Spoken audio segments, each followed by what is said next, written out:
ناظرین، میں ہوں اشارت ارشد، آپ دیکھ رہے ہیں underground news. European Islamic centre اولڈہم میں ویکسینیشن سینٹر قائم کر دیا گیا۔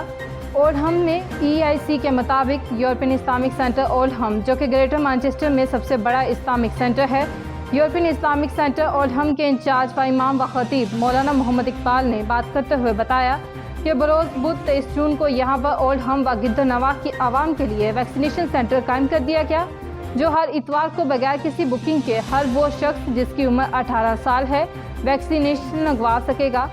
علاقہ کی عوام کو جب یہ خبر ملی تو لوگوں نے ویکسین لگوانے کے لیے یورپین اسلامک سینٹر کا رخ کیا۔ دیکھتے ہی دیکھتے لوگوں کی لمبی قطاریں یورپین اسلامک سینٹر کے باہر فٹ پاتھ پر لگ گئیں۔ یاد رہے کہ یورپین اسلامک سینٹر کے اندر 1000 لوگوں کے لیے 5 وقت نماز ادا کرنے کی گنجائش موجود ہے۔ مزید خبروں اور اپڈیٹس کے لیے دیکھتے رہیے انڈرگراؤنڈ نیوز۔